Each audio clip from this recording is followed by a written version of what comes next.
I was in the 5th grade the first time we vacationed in the mountains. It was love at first sight, and I felt right at home.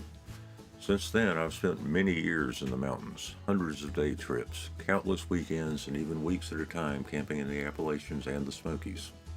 I've always been fascinated by the incredible power of steam. There's just something about it that feels alive, almost like it has a heartbeat of its own. Of course, I also love steam engines, especially the rugged gear-driven locomotives like the Climax, Heisler, and Shea.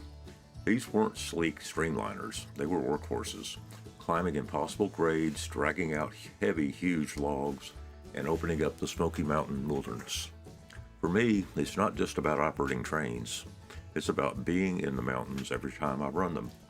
So when I decided to build my HO scale layout, it felt only natural that it would be a steam-era logging railroad set in the mountains I've come to know so well.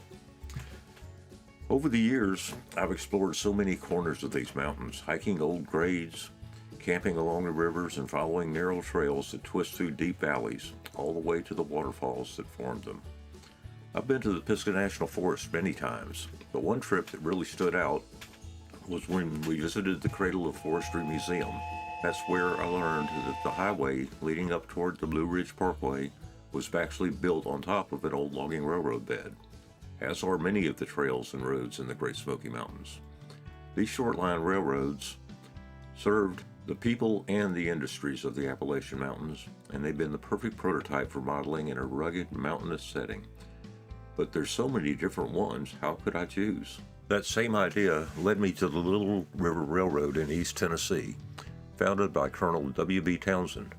His line ran from Maryville up to the Smoky Mountains to reach the virgin timber around the town that now bears his name, and up into Elkmont and the High Forest, about 150 miles in all. Like many Appalachian railroads, the Little River was built out of necessity. The forests of East Tennessee were dense with valuable timber, but without a railroad, the lumber couldn't reach sawmills or markets.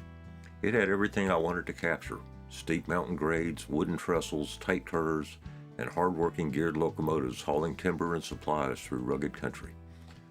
About halfway between Maryville and Townsend is a small town called Walland, near Miller's Cove. First time I drove through there, I was sure the name came from the steep mountain cliffs that wall in the land in the valley. And by coincidence, I'd already built my own layout with these same kind of towering walls long before I learned the truth. That the truth is better.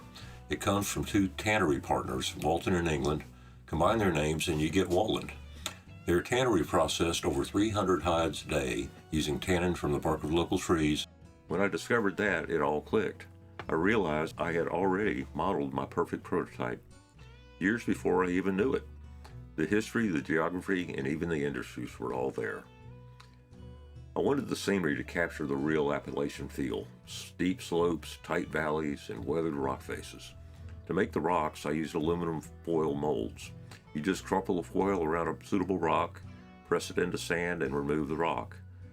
Pour plaster into the mold and peel it back once it sets. The result is natural, random rock texture that looks like it's been there for 1,000,000 years. For guardrails and bridges, I used the ribs from palm fronds. They have the right shape and grain for rustic wooden timbers, and the stringy, fibery parts from the same fronds make perfect scale cables for roadside railings. It's funny how materials you find in your own backyard can end up bringing a mountain railroad to life. The industries tie everything together. Logs head down to the sawmill, bark goes to the tannery for tannin, and the finished lumber ships out over the main line. And because the Little River connected to the outside world at Maryville, I can also run early diesels, capturing that fascinating transition era when steam and diesel shared the same rails. Not to mention all the additional switching opportunities and train rosters from the outside world. It keeps operations interesting. Every train has a reason to run, and every trip tells a piece of the story. My layout doesn't copy the Little River exactly, but it captures its spirit, the mountains, the industry, and the sense of life that still echoes through those valleys. I guess in the end, I didn't find my perfect prototype. I realized I'd already built it. So I just kind of borrowed the location, names, and industries from the real prototype. Thanks for watching, and I'll see you next time with more steam-era mountain railroading in HO scale.